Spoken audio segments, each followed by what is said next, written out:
Bonjour, bonsoir à toutes et à tous, où que vous vous trouviez aujourd'hui pour ce nouveau webinaire. Nous avons le grand plaisir d'accueillir Aline Metzmacher, connectée depuis la Belgique et plus précisément de Malmedy. Aline va nous présenter les 3 jardins du visible à l'invisible. Bonsoir Aline. Bonsoir Yotis et bonsoir à toutes et à tous. Alors Aline, comment vas-tu? Comment te sens-tu?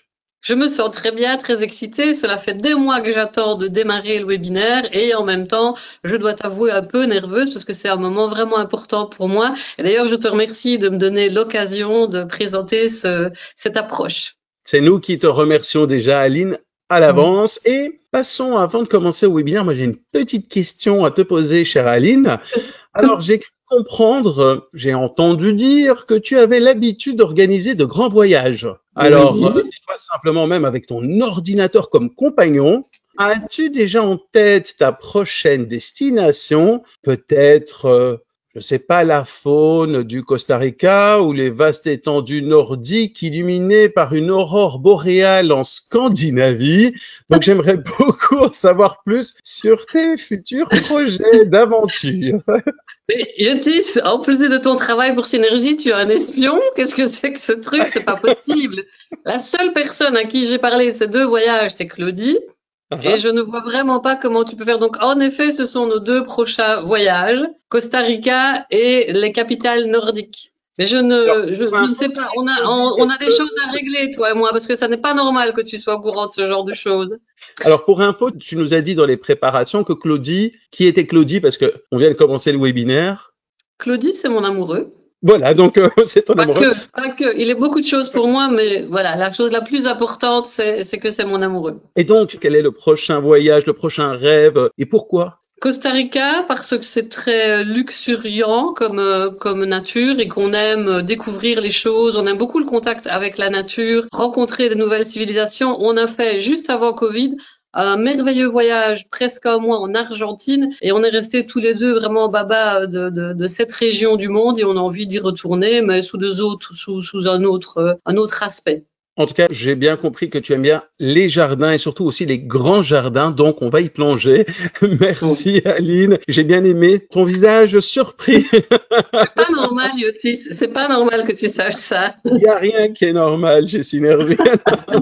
Alors, Aline Metzmacher, Aline dès ton plus jeune âge, on peut le dire, les discussions à table tournaient souvent autour des projets, des défis à relever et des solutions à inventer. En effet, immergé dans l'univers de l'entrepreneuriat familial où les repas se transformaient en brainstorming, l'entrepreneuriat pour toi n'était pas seulement un métier, c'était un mode de vie, un état d'esprit. Cette atmosphère a nourri ton esprit, ton envie de bâtir, ta soif d'innovation et surtout d'avancer malgré les obstacles. C'est donc tout naturellement qu'à 18 ans, tu as embrassé cette passion en te lançant dans ta propre aventure entrepreneuriale, marquant le début de ton parcours indépendant. Ta carrière a pris une tournure décisive lors d'un séminaire de développement personnel que tu as vécu à 18 ans avec John Deslover. Ce fut une révélation, une première immersion dans la connaissance de soi et la puissance des transformations intérieures. Cette expérience fut suivie par le coaching que tu as commencé à suivre en 2003 avec Jean-Claude Simon, un processus qui t'a ouvert les portes de ta vocation actuelle et qui se poursuit encore aujourd'hui. Ces expériences ont renforcé ta conviction que chaque individu a le potentiel de s'épanouir et d'avancer avec plus de clarté et d'énergie. Malgré une vie professionnelle passionnante, ta plus grande richesse, je te cite, se mesure dans la qualité des liens que je tisse avec ceux qui m'entourent. Maman comblée d'une grande famille recomposée de 5 grands-enfants, tu as également la joie d'être l'heureuse nanou d'une jolie fleur de 10 ans et la petite mamoune de Bobby, l'adorable cavalier King Charles qui est devenu la mascotte de votre cabinet de coaching. En collaboration avec ton associé Claudie, tu as cofondé Coach Carré, un cabinet d'accompagnement dédié aux transitions professionnelles, à la performance performance et au bien-être au travail. Vous accompagnez les dirigeants, les entrepreneurs et les équipes pour les aider à surmonter leurs défis, mieux se comprendre et collaborer avec plus de fluidité. En parallèle, tu as conçu Color Profile, une approche unique qui permet de décrypter les dynamiques d'équipe, de révéler les forces individuelles et de renforcer la coopération. Grâce à cette méthode, vous avez formé et certifié plus de 80 facilitateurs et animatrices et accompagné plus de 8000 personnes et équipes. En tant que directrice de l'IBC, Institut belge du coaching et de la formation, tu formes des coachs et des dirigeants souhaitant devenir des leaders plus humains et inspirants. Tu as également lancé référencepro.be, une plateforme qui regroupe des partenaires sélectionnés pour leur expertise qui sont reconnus comme des références dans leur domaine et qui proposent des formations enrichissantes, des conférences inspirantes ou des événements qui rassemblent. Tu es également l'auteur de Les chemins de l'habit qui est ici,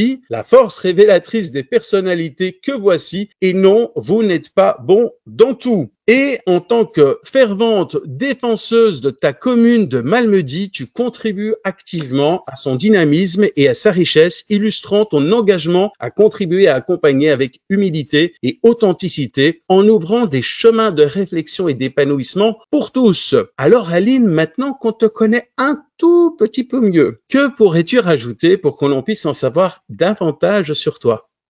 Oh là là, quand je t'entends, Yotis, je me dis que les personnes qui nous écoutent doivent se dire, elle part dans tous les sens, cette nana. Et c'est pas tout à fait faux.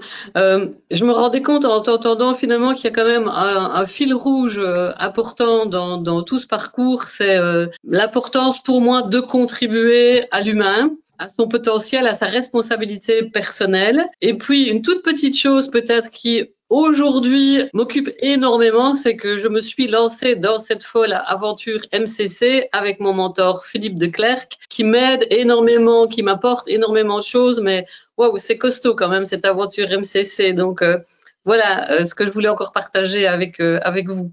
Et on salue Barbe Blanche qui nous suit. Ça, c'est toi qui l'assume, hein, pas moi. Ah oui, oui. Alors, Aline, tu vas nous présenter les 3 jardins du visible à l'invisible. Qu'est-ce qui t'a poussé à nous présenter ce sujet plutôt qu'un autre? C'est un sujet important pour moi. Après le Covid, avec l'intelligence artificielle, je trouve que les paradigmes ont complètement explosé autour de nous. On doit se réinventer. Et je rencontre beaucoup de clients qui aujourd'hui sont en perte de sens, qu'ils soient entrepreneurs, c'est mon cas. Moi, je suis un coach qui accompagne des dirigeants et des entrepreneurs. Même eux ne savent plus toujours pourquoi ils font ce qu'ils font. Ils se laissent parfois dépasser par leurs propres projets, par leurs propres rêves. Et j'ai voulu proposer une approche qui permet vraiment de se recentrer pour s'assurer que la vie que nous sommes en train de vivre, c'est bien la nôtre. Alors un grand merci Aline, je t'invite à commencer ta présentation et moi je m'éclipse et reste connecté vocalement comme d'habitude. Merci Yotis. Alors bonjour à tous et à toutes et moi je suis ravie de vous retrouver pour ce webinaire consacré, comme Yotis vous l'a dit, aux 3 jardins. Alors mon intention aujourd'hui, ce n'est pas de vous faire vivre un voyage intérieur, mais plutôt de vous présenter cette approche afin que vous puissiez, si vous le jugez utile, l'intégrer dans votre posture de coach. Alors moi j'ai prévu pour nous ensemble aujourd'hui de vous embarquer dans un voyage en 3 temps. J'ai envie de vous expliquer d'où tout a commencé, l'histoire et la naissance de cette approche. Ensuite, naturellement, je vais quand même vous expliquer comment cela fonctionne, les principes clés et un peu l'impact de cette approche. Et enfin, grâce à l'une de mes clientes qui a accepté que je partage ce voyage, on va plonger au cœur des 3 jardins de Juliette. C'est un parcours d'une cliente qui vous permettra de découvrir un peu plus en avant et surtout de manière très concrète cette transformation. Alors moi, comme tous les coachs professionnels, je suis en questionnement perpétuel sur ma manière d'accompagner. Comment accompagner sans imposer? Comment écouter sans chercher à sauver? Comment respecter le rythme du client tout en l'invitant à avancer? Comment être pleinement présente sans vouloir faire à la place du client? Enfin, je pourrais encore continuer longtemps comme ça. Ça pourrait peut-être carrément faire l'objet d'un prochain webinaire, le questionnement du coach sur lui-même. Et ces interrogations, moi je les porte car accompagner, c'est avant tout être en mouvement avec soi, avec l'autre et je dirais même avec la vie. Alors au fil de mes expériences, j'ai compris que pour moi, ce qui fait la richesse d'un accompagnement, ce ne sont pas les outils ou les techniques utilisées, mais réellement la qualité de la relation et de la présence. Être là, vraiment, écouter, sans chercher à remplir les silences, accueillir aussi sans juger. Et dans le coaching, comme partout ailleurs, il est impossible de faire abstraction de qui nous sommes réellement. D'ailleurs, même avant de faire appel à un coach, beaucoup de clients ne comprennent pas précisément en quoi consiste notre métier. Ce qui les pousse à franchir le pas, ce n'est pas la méthode ni les outils que nous utilisons, mais bien notre manière d'être. Ils viennent chercher une connexion, une énergie, une posture qui résonne avec eux. Et d'ailleurs, ceux qui ne viennent pas chez nous, c'est aussi souvent parce qu'ils ne s'y retrouvent pas avec qui nous sommes. C'est cela qui a forgé ma conviction que l'alliance est la pierre angulaire du coaching. Comment bien accompagner sur cette alliance? Comment un client pourrait se sentir en confiance, s'autoriser à être pleinement lui-même, à exprimer ses doutes, ses vulnérabilités, si cette alliance n'existe pas? Pour moi, le choix d'un coach, c'est rarement rationnel, il est profondément humain, ce choix. Un coaché choisit d'abord son coach pour ce qu'il incarne, pour ce qui lui aspire. Et bien sûr, le coach, à son tour, s'il est aligné à ses valeurs, choisit aussi ses coachés. Car pour moi, accompagner sans cette connexion, c'est un peu comme vouloir naviguer sans vent. Ça n'avance pas, ça n'a pas de souffle, ça manque de vie. Moi, je suis un coach qui est fasciné, passionné, et certains vous diront peut-être même obsédé par notre responsabilité personnelle face à notre vie. Cette seule vie que nous avons, là, ce fil sans retour, là, tiens, moi, j'ai envie de vous demander sans détour. Au moment de votre dernier souffle, pourrez-vous vous dire que malgré son chaos, cette vie était véritablement la vôtre? Que vous l'avez vécue pleinement, intensément, en accord avec vous-même, sans regret d'être passé à côté de l'essentiel? Eh bien, c'est cette quête qui me pousse à m'interroger sans cesse. C'est aussi cette quête qui m'a inspiré les 3 jardins. Car vos choix sont-ils réellement les vôtres? Ou bien sont-ils des réponses aux attentes des autres? Sont-ils le reflet de ce que vous voulez être?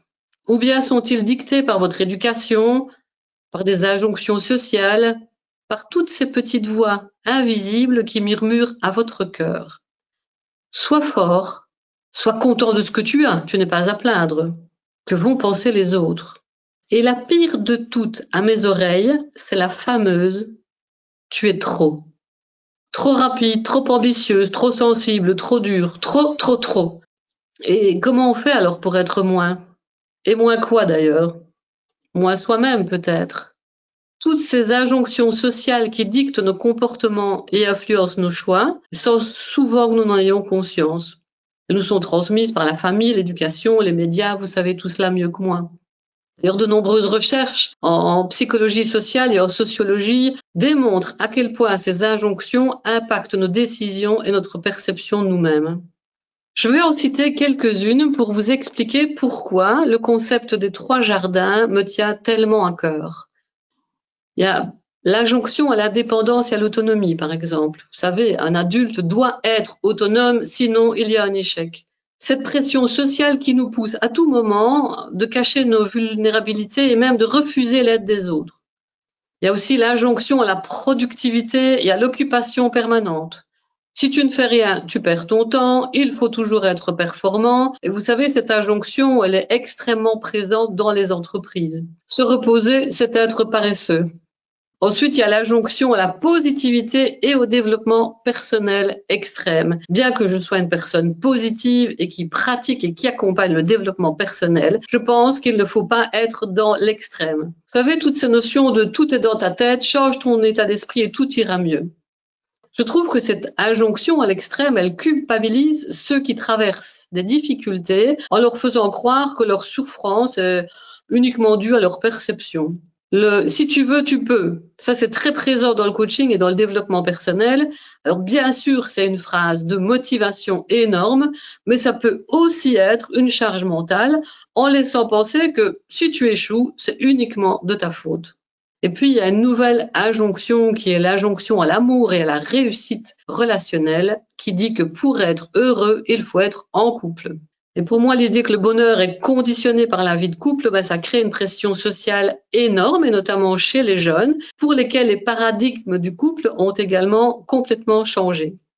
Et puis, c'est Daniel Goleman qui nous a parlé de l'injonction à la maîtrise de soi et au contrôle. Garde le contrôle, surtout ne te laisse pas submerger. Ça aussi, c'est extrêmement présent dans les entreprises et ça fait partie des choses que nous accompagnons. L'éducation émotionnelle dans une entreprise est une chose vraiment importante pour moi. Il n'y a pas de ne sois pas trop sensible, ne pleure pas, sois fort, enfin voilà. Toutes ces normes, finalement, j'ai l'impression qu'elles sont tellement ancrées qu'on oublie de se questionner. On les laisse façonner nos décisions, nos comportements et nos émotions et évidemment, nos clients sont également concernés par ce fait. Pourtant, de nombreuses recherches démontrent à quel point elles peuvent être contre-productives. Pour moi, la vraie question à se poser, c'est est-ce que ces injonctions servent réellement ma vie ou est-il temps de me libérer de celles qui ne me correspondent pas? Mais pour cela, encore faut-il cerner ce qui nous correspond réellement. Parce qu'au fond, cet alignement dont nous parlons beaucoup, nous les coachs, c'est finalement choisir véritablement en conscience ce qui fait sens pour soi. Et je crois que vivre pleinement, c'est apprendre à démêler ce qui vient de nous, de ce qui nous a été imposé ou de ce que nous nous sommes laissés imposer. C'est oser choisir en conscience pour que lorsque viendra le moment du dernier regard en arrière, on puisse dire « j'ai vécu et cette vie, c'était bien la mienne ». Et c'est là que nous, coachs, nous avons un rôle noble à jouer dans nos accompagnements. Eh bien voilà ce qui m'a motivée à concevoir une approche qui, je l'espère, permet à chacun d'avancer sur son propre chemin en suivant ses propres étoiles plutôt que celles tracées par d'autres. Et puis, la vie, cette malicieuse, elle adore nous défier là où on l'attend le moins. Et moi, j'ai un esprit très joueur. Il y a 2 ans, j'ai relevé un pari totalement absurde. Moi, je fais mourir un cactus d'un simple regard et j'ai parié avec Claudie, mon compagnon, que j'étais capable de prendre soin de nos bonsaïs. Eh bien, ce que je ne savais pas, c'est que ces petits arbres allaient me donner bien plus de fil à tordre que prévu. Car il ne s'agit pas seulement de les arroser et d'espérer le meilleur pour eux, il faut les observer, comprendre leur rythme, trouver le bon endroit, la bonne lumière, ajuster chaque détail pour qu'il reste en pleine forme. Je vous l'avoue, c'est un exercice de patience, de précision et parfois même de désespoir. Mais à force de les regarder évoluer, de tester, d'apprendre de mes erreurs aussi, j'ai compris quelque chose d'essentiel. Ils m'ont offert une métaphore de l'épanouissement humain et finalement, grâce à eux, j'ai pu affiner et finaliser mon approche. Car, chers amis, un bonsaï ne se force pas. On ne lui impose pas une croissance contre nature. On ne l'oblige pas à s'adapter à un environnement qui ne lui convient pas. On l'accompagne, on lui offre les conditions dont il a besoin pour s'épanouir pleinement. Trop d'eau, il s'étouffe. Pas assez, il se fragilise. Trop de soleil, il brûle. Trop d'ombre, il s'étiole. Et comme si tout cela ne suffisait pas, chaque essence a ses propres besoins et c'est finalement en respectant ces besoins qu'il révèle toute sa beauté. Et nous, chers amis, ne sommes-nous pas comme eux? Et nos clients, leur épanouissement ne vient pas d'un effort permanent pour rentrer dans un moule, mais de leur capacité à apprivoiser l'environnement qui leur permet de croître naturellement à leur juste mesure. Parce qu'au fond, un arbre, lui, ne se demande jamais s'il est trop ou pas assez. Il pousse, il se déploie, il s'adapte, à condition qu'on lui offre ce qu'il lui faut pour grandir. Alors pourquoi ne pas nous offrir à nous aussi cette même chance? Offrir cette chance à nos clients. Nos clients s'épanouissent lorsqu'ils peuvent vivre pleinement leur propre vie en se reconnectant à ce qui est profondément vivant en eux. Pourtant, je suis certaine que vous êtes comme moi. Combien de nos clients avancent encore sur des chemins tracés par d'autres, enfermés dans des rôles, des obligations, des attentes qui ne leur ressemblent pas ou plus? Certains ont le sentiment d'être passagers de leur propre existence, de cocher des cases sans jamais se poser la seule vraie question: est-ce bien ma vie que je suis en train de vivre? Et c'est là où nous, coachs, nous avons un beau rôle à jouer. Il m'arrive parfois de demander à mes clients, mais que veux-tu toi? Et d'obtenir pour seule réponse un silence gêné. Parce qu'avant de savoir comment faire, il faut d'abord savoir pourquoi et aussi pour quoi. Au-delà du faire, c'est la question du sens, de la joie d'accomplir et de l'amour qui est primordial. En coaching, il n'est jamais question de dire quoi faire. Cela, nous le savons tous et toutes. L'enjeu est bien ailleurs. Il s'agit d'être et de devenir. Il arrive que nos clients, pour avancer, aient besoin de se reconnecter à une part d'eux-mêmes, toujours présente, mais enfouie sous les couches d'habitudes, de conditionnements, de croyances limitantes.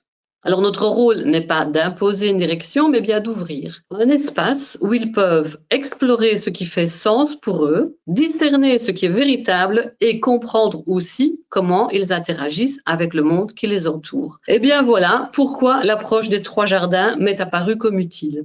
Bon, à ce stade, vous vous demandez sans doute, mais enfin, c'est quoi finalement cette approche des 3 jardins? Eh bien, avant de vous la dévoiler, je veux encore clarifier un dernier point. Je parle bien d'approche et pas d'un outil ou d'une méthode. Et pour moi, cette distinction, elle est importante. Car une méthode, elle suit un processus structuré avec des étapes précises et elle vise principalement à un résultat défini. Un outil, c'est un moyen concret que l'on va utiliser pour obtenir un effet, pour résoudre un problème. Et une approche telle que moi je l'envisage en tout cas, c'est une manière d'être, une posture, un regard que l'on porte sur l'autre et sur la relation. Elle ne cherche pas à faire, mais elle cherche à être avec. Et les 3 jardins s'inscrivent donc dans cette dernière dimension. C'est un cadre de compréhension qui invite à observer où se situe la personne que l'on accompagne sans rien imposer. Pour nous, coachs, cette approche peut nous servir de repère car elle nous aide à faire quelque chose de très important dans notre métier. Elle nous aide à entendre au-delà des mots. Votre client parle-t-il de ce qu'il montre au monde ou effleure-t-il une partie plus intime? Est-il en train de toucher quelque chose de profondément enfoui? Eh bien, cette conscience, elle me permet, lorsque je l'utilise, d'ajuster mes questions, ma posture, et surtout de respecter ses rythmes. Je pourrais parfois avoir tendance à aller trop vite. Et lorsque l'on va trop vite, eh bien, c'est comme tirer sur les branches d'un arbre pour le faire pousser. Cela peut simplement briser ce qui était en train d'émerger doucement. Alors, nous arrivons à présent dans le second temps. Un peu plus d'explications sur les 3 jardins. Bien, les 3 jardins, c'est une approche narrative et métaphorique qui permet d'explorer les différents espaces que chacun porte en soi. Cette approche, elle ne cherche pas à catégoriser, encore moins à juger, mais à offrir un regard subtil sur ce que la personne montre, préserve ou cache, et parfois même à elle-même. Il ne s'agit pas de traverser systématiquement les 3 jardins, et encore moins de suivre un parcours prédéfini. Comme pour chaque accompagnement, il est question de faire ce qui est juste, d'explorer ce qui sert réellement la transformation, ni plus, ni moins. Parfois, s'arrêter à l'entrée d'un jardin suffit. D'autres fois, le voyage se prolonge naturellement là où les prises de conscience ont besoin d'éclore. L'essentiel pour moi est de respecter ce qui se présente pour le client, de laisser émerger ce qui est prêt, sans forcer ce qui ne l'est pas. Chaque jardin représente une facette de notre relation à nous-mêmes et aux autres. Alors ces espaces, ils évoluent constamment. Ils sont influencés par nos expériences, ils sont aussi influencés par nos émotions, nos croyances et bien sûr, ils peuvent se mettre en mouvement grâce à nos prises de conscience. Ce qui était hier dissimulé, eh bien, peut aujourd'hui émerger, tandis que certaines parties exposées autrefois peuvent ne plus être utiles au coaché. Alors évidemment, il n'y a ni bon ni mauvais jardin, seulement des mouvements intérieurs guidés par nos besoins du moment.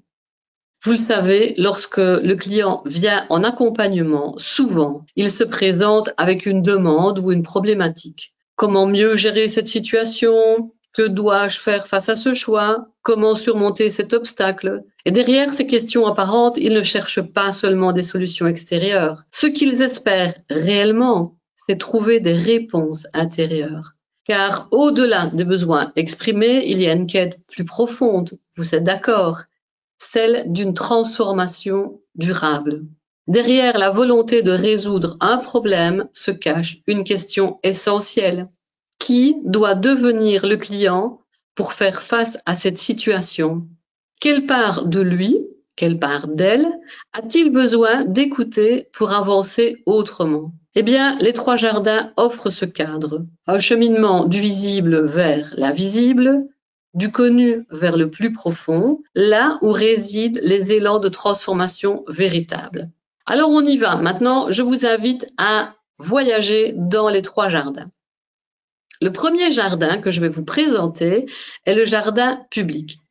C'est en quelque sorte l'espace que nous exposons au monde sans difficulté. Il regroupe nos comportements quotidiens, l'image que nous montrons et ce que nous choisissons consciemment de partager. C'est en quelque sorte l'espace du formé en nous, celui façonné par notre éducation, nos expériences et bien sûr les normes sociales que nous avons intégrées. Et finalement, dès l'enfance, c'est cela qu'on nous enseigne. On nous enseigne à être acceptable. Dis bonjour, sois gentil, pense aux autres, ne sois pas égoïste, ne fais pas de vagues. On ne dit pas ça. Naturellement, ces apprentissages, ils sont utiles pour vivre en société, mais ils peuvent aussi devenir des injonctions limitantes lorsque nous les suivons sans les questionner. Ce jardin, il est essentiel car il permet de tisser des liens, de s'intégrer, d'échanger sans se mettre en danger. C'est l'espace, vous l'aurez compris, des codes sociaux, des relations aux autres et même du sentiment d'appartenance. Pourtant, il peut aussi devenir un lieu où l'on s'enferme dans des rôles, où l'on porte des masques, lorsque l'on cherche uniquement à correspondre aux attentes extérieures. Derrière un sourire de façade ou des comportements jugés appropriés peuvent se cacher de la lassitude, des émotions réprimées et même des besoins tus. Dans ce jardin, nous cultivons ce que nous croyons être attendu. Il peut paraître bien entretenu, mais si nous l'arrosons de fausses croyances ou de jugements extérieurs, nous risquons de nous éloigner de notre vérité intérieure. Et si nous osions parfois laisser tomber ces codes pour nous montrer tels que nous sommes vraiment? Je vous laisserai méditer sur cette question. Le second jardin que je vais vous présenter maintenant, c'est le jardin privé.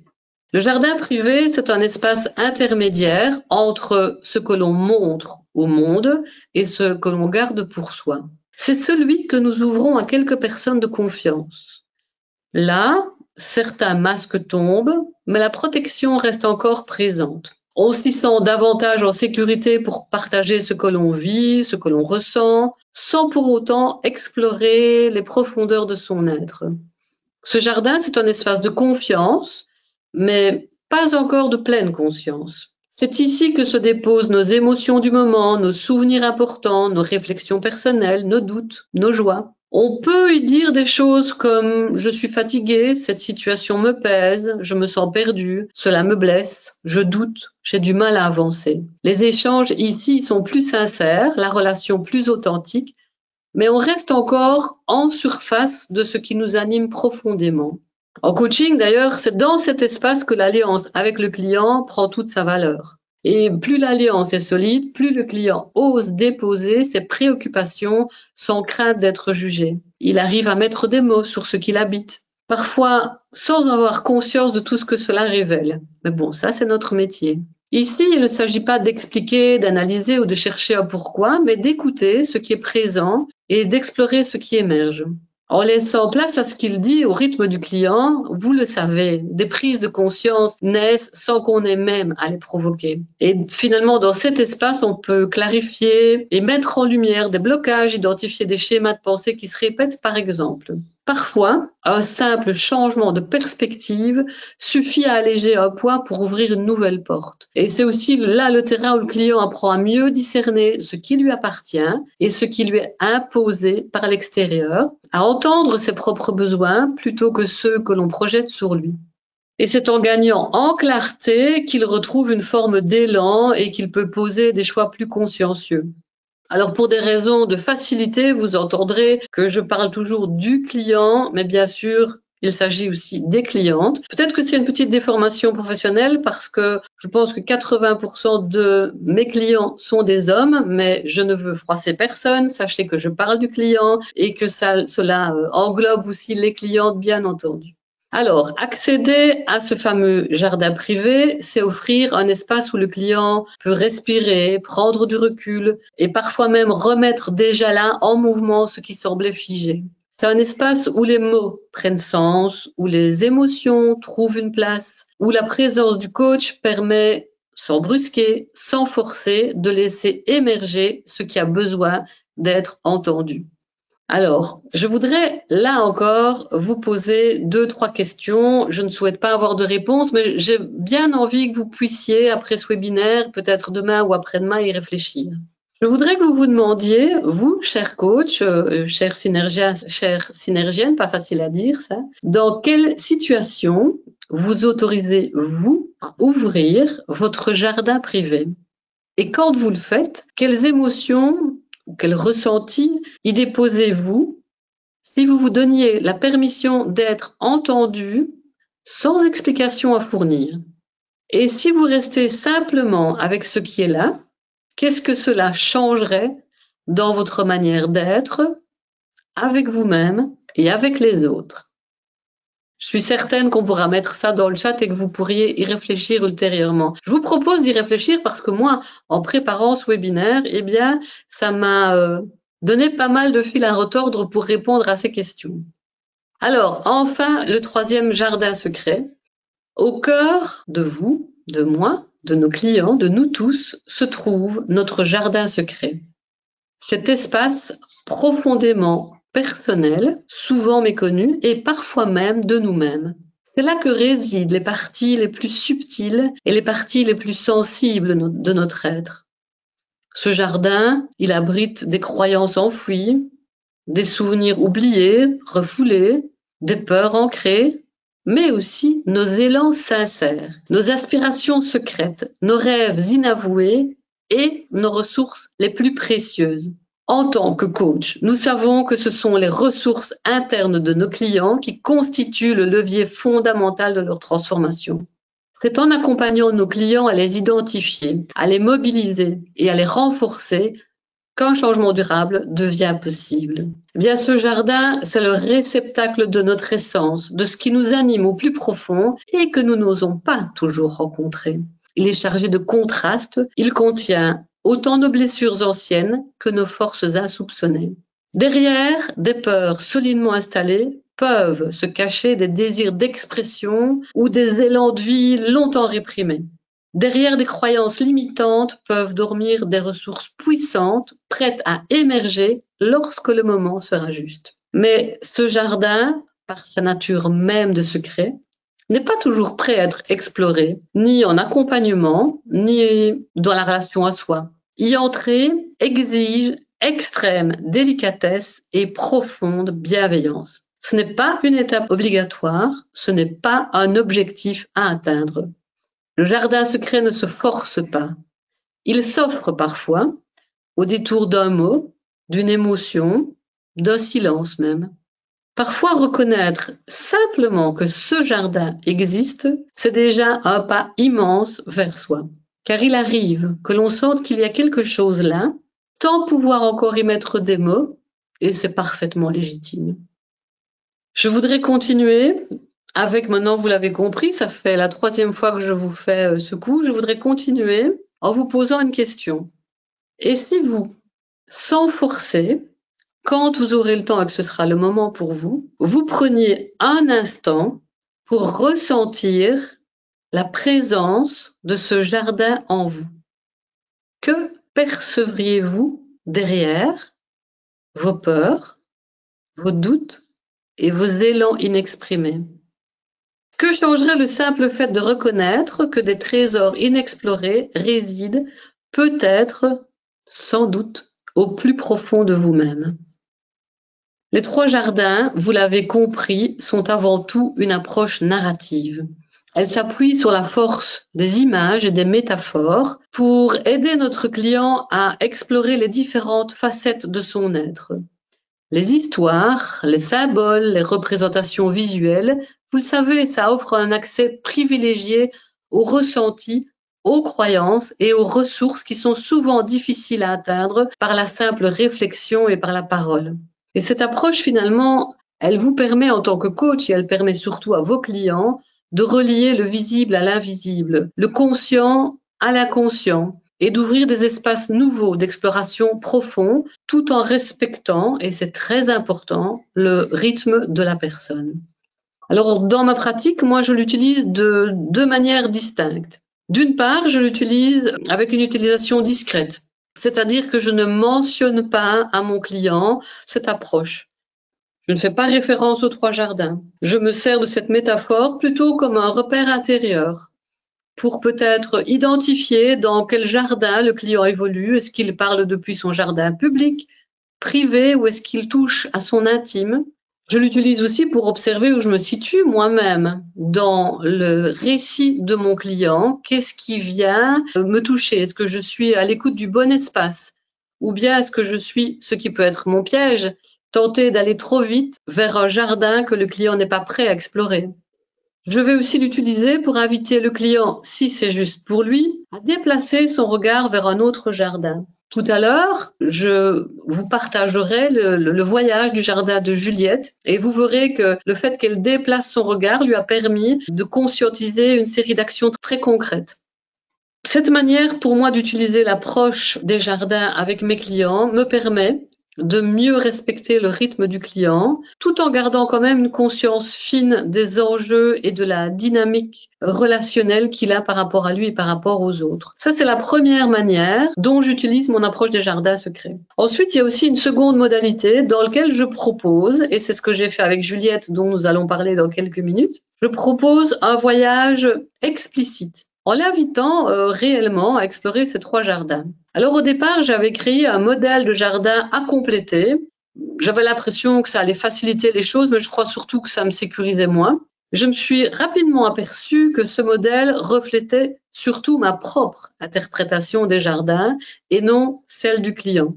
Et inconsciemment, je pense que ça pouvait l'amener à s'adapter à ma vision plutôt qu'à exprimer la sienne. Depuis lors, j'ai choisi de laisser au client la liberté de représenter ses jardins comme il le ressent. Et je lui donne simplement 3 feuilles vierges, je mets du matériel à sa disposition et je lui résume la métaphore des 3 jardins. Je lui explique simplement qu'on va voyager au travers de 3 espaces personnels. Le premier, le jardin public, je lui demande d'illustrer sans trop réfléchir ce qu'il montre au monde. Pour le jardin privé, je fais de même. Je lui demande d'illustrer ce qu'il partage avec certaines personnes. Et enfin, le jardin secret, je lui demande d'illustrer ce qu'il garde au fond de lui, peut-être même parfois inconnu de lui-même. Je vais l'inviter à dessiner, à écrire, à symboliser. On va prendre des magazines, des crayons, des marqueurs, des feuilles, de la colle, des ciseaux, tout ce que vous voulez si vous aimez ces outils créatifs. Et je l'invite à symboliser ces espaces comme il le souhaite. Alors, il y a plein de choses. Il y a d'abord des personnes qui, comme Juliette, vous allez voir, sont de réels artistes. Certains remplissent les pages de couleurs, d'autres vont écrire des mots, d'autres encore tracer des formes abstraites, faire des découpages. Ça prend, peu importe finalement la forme que cela prend, ce qui compte, c'est que le client s'approprie pleinement ses voyages. C'est un processus créatif qui permet au client de voir ses propres représentations de manière tangible. Ça lui permet de prendre du recul, de faire des liens et finalement de découvrir par lui-même ce qui a besoin d'émerger, ce qui est là pour passer de l'invisible au visible. Alors, à travers cette exploration, le client ne recherche pas de solution extérieure. Il se reconnecte à ses propres réponses intérieures. Car, je vous le répète, derrière chaque question de nos clients, derrière chaque problématique exprimée, il y a une quête profonde de transformation. Une question sous-jacente qui guide ces voyages. Qui dois-je devenir pour traverser cette situation ou solutionner cette problématique? Et le rôle de cet exercice n'est pas de résoudre un problème, mais bien d'accompagner la personne à se transformer en découvrant des parties d'elle-même qu'elle avait peut-être oubliées, voire peut-être même jamais rencontrées. Alors moi, cette approche, elle me convient. car premièrement, elle respecte la singularité de chaque client en lui laissant le choix de sa représentation. Elle me convient aussi car elle permet d'accéder en douceur et de manière créative à des aspects profonds sans rien forcer. Elle me convient parce qu'elle ouvre aussi un espace d'expression non verbale, vous savez, ce qui contourne un peu les blocages auxquels nous faisons parfois face avec nos clients. Et puis finalement, elle me convient. Et c'est le plus important parce qu'elle soutient le client dans sa propre quête de sens et de transformation durable. Alors, à quel moment est-ce que je vais utiliser cette approche? Et évidemment, ce n'est pas une approche que je vais utiliser avec tous mes clients et à tout va. Mais il y a parfois des moments où, en accompagnement, les mots tournent un peu en rond, où le mental cherche des solutions mais n'arrive pas à les trouver. Ou encore lorsque les émotions submergent et empêche la personne d'y voir clair et de s'exprimer. Eh bien, c'est dans ces instants que moi, je vais utiliser l'approche des 3 jardins. Lorsque le client se sent bloqué dans ses pensées, lorsque les émotions sont fortes, sont présentes mais difficiles à nommer. Aussi, tiens, lorsqu'une problématique semble récurrente, vous savez, des schémas répétitifs dont on n'arrive pas à sortir. Et aussi, lorsque le client a tendance à chercher des réponses extérieures, alors que je vous le répète et je ne le répéterai jamais assez, que la véritable question, c'est qui ai-je besoin de devenir face à cette situation? J'apprécie vraiment cette approche parce qu'elle me permet d'accompagner le client à déposer ce qui est visible et accessible, son jardin public. Mais elle lui permet aussi d'aller plus loin et d'explorer ce qui est ressenti, mais pas toujours exprimé. C'est son jardin privé. Et ensuite, elle permet au client d'écouter de lui-même ce qu'il cache derrière les mots, ce qu'il a dans les profondeurs de son être. C'est le jardin secret. J'ai envie de vous dire que c'est une approche très douce et puissante à la fois qui ne force rien, qui ne cherche pas à comprendre mentalement, mais qui invite le client à se reconnecter à sa propre vérité. Car parfois, je vous le garantis, il suffit de voir ces jardins intérieurs pour que les évidences se révèlent d'elle-même. Et nous voici arrivés au 3e temps de ce voyage, l'exploration des jardins de Juliette. Et évidemment, c'est avec son parcours et son accord que je vous embarque, tout en préservant son intimité. Et donc, pour l'occasion, nous allons l'appeler Juliette, mais ce n'est pas son vrai prénom. En revanche, son histoire et son accompagnement sont bien authentiques. Alors, je présente le cadre. Juliette, c'est une entrepreneure passionnée. Son métier, elle l'a choisi par l'amour du contact, l'amour du partage et l'amour du beau. Ses clients l'adorent et elle leur rend bien. Son entreprise se porte très bien. Son énergie, sa patience, son écoute font d'elle, au dire de ses clientes et de toutes les personnes qui la connaissent, un vrai rayon de soleil. Mais Juliette, petit à petit, elle s'épuise. Une sorte de lassitude qui ne disparaît pas, même après un week-end, même après des congés. Elle ressent une difficulté croissante à dire non, par peur de décevoir, et même une impression de ne plus savoir exactement où est sa place dans sa propre entreprise. Derrière tout cela, il y avait un piège invisible qui était devenu donné pour exister. En fait, Juliette, elle aime qu'on l'aime pour ce qu'elle fait pour les autres. Je suis certaine que peut-être certains ou certaines d'entre vous se reconnaissent et en tout cas que certains d'entre vous, chers coachs, reconnaissent là ou l'une de leurs clients. Juliette, elle se demandait, mais si j'arrête de donner, qu'est-ce qu'il reste alors? Elle a peur de dire non et chaque fois qu'elle essaye de refuser pour plus se respecter, il y a une petite voix qui surgit, qui dit si tu refuses, tes clients seront déçus, si tu n'es pas disponible, tes clients iront voir ailleurs. Si tu prends du temps pour toi, est-ce que tu es vraiment une bonne personne? Elle le sait au fond qu'elle s'oublie, mais elle ne sait pas comment faire autrement.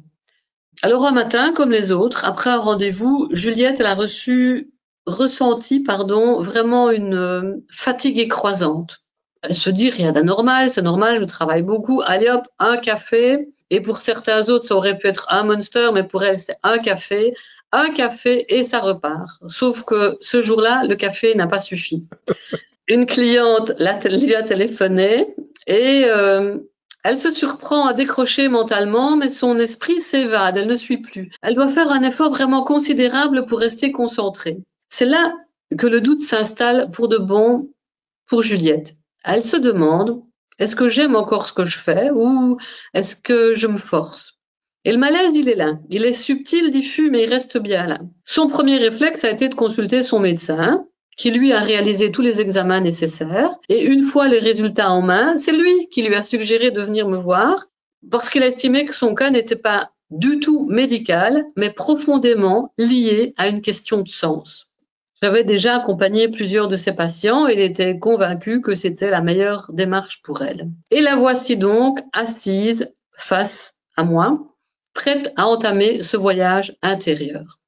Dans son jardin public, celui où tout le monde la voit, on ne tarit pas d'éloges à son sujet. Juliette, c'est une perle, elle est toujours là pour les autres, toujours à me juste, elle est solaire, elle éclaire tout autour d'elle. Si j'ai un problème, je l'appelle, elle trouve toujours une solution. Et c'est vrai, Juliette, elle donne sans compter.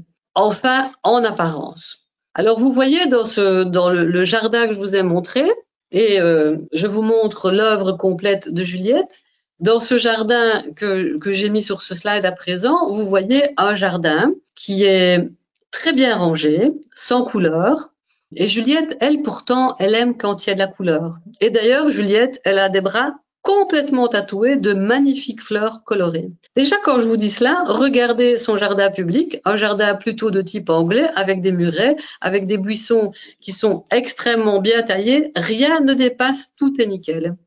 Et en dessinant, son jardin qu'elle croyait florissant, lumineux, rayon de soleil, commence à montrer ses failles. Et durant ce voyage, elle se rend compte, tout en dessinant, qu'elle donne par habitude, par loyauté, par besoin d'être reconnue, mais plus uniquement par plaisir.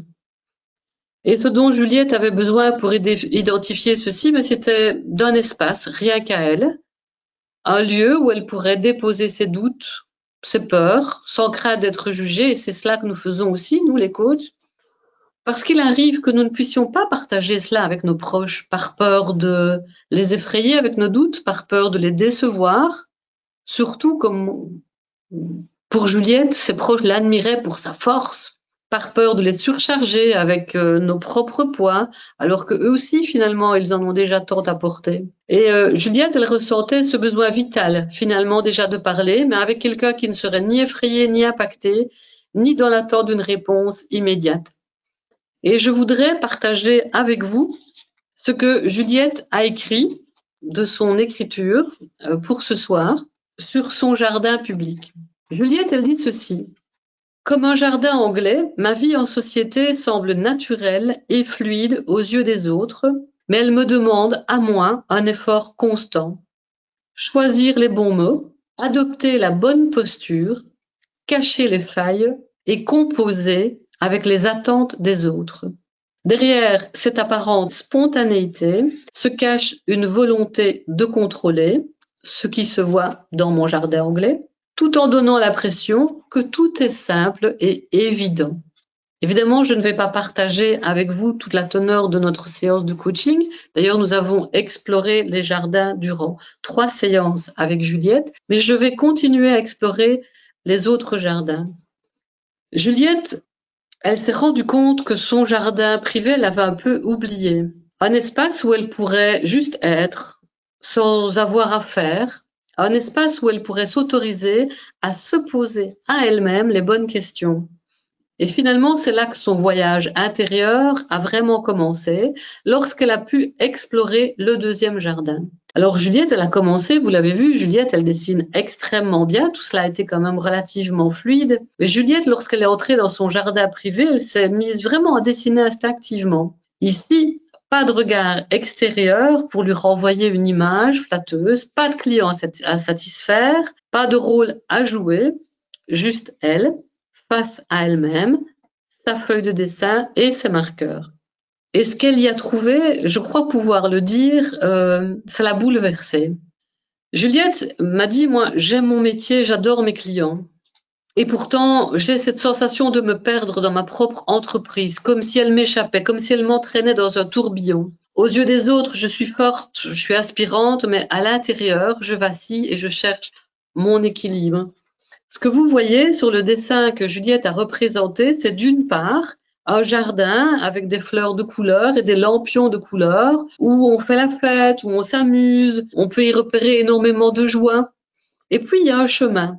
De l'autre côté du chemin, Juliette m'a dit qu'il reste quelques belles plantes robustes, des arbres. Et elle m'a dit avoir identifié cela comme son associé, certaines de ses clientes, sa famille et l'amour de son métier. Et Juliette, à ce moment-là, quand elle m'a confié cela, elle a eu vraiment un regard qui s'est perdu dans le vide. Elle a froncé les sourcils très fort et elle m'a dit, je ne sais pas, mais derrière, il n'y a rien. Et ce chemin, c'est le chemin que j'ai commencé à faire au travers de ce coaching. Et je pressens que si je ne suis pas attentive, je pourrais tomber de l'autre côté du chemin et il n'y a plus grand-chose de l'autre côté du chemin. Voici ce que Juliette a écrit pour vous ce soir. Sur mon chemin, avec mes proches, là aussi, je me sens tiraillée. D'un côté, le côté Olympion, l'envie de profiter et d'être cette personne pleine d'énergie qui amuse et qui rassemble et qui aime ça. Et de l'autre côté, la réalité intérieure de mon être, d'un besoin de tout maîtriser et de ne plus trouver dans quel sens je dois cheminer. Évidemment, c'est un témoignage et une prise de conscience qui m'a énormément émue. Mais Juliette, elle venait là de faire un pas essentiel. Elle ne subissait plus cette situation. Elle commençait à envisager un autre chemin. Juliette m'a partagé qu'elle comprenait déjà désormais que l'énergie basse qu'elle avait pour le moment ne venait pas de son travail, mais plutôt de la manière dont elle choisissait de l'exercer.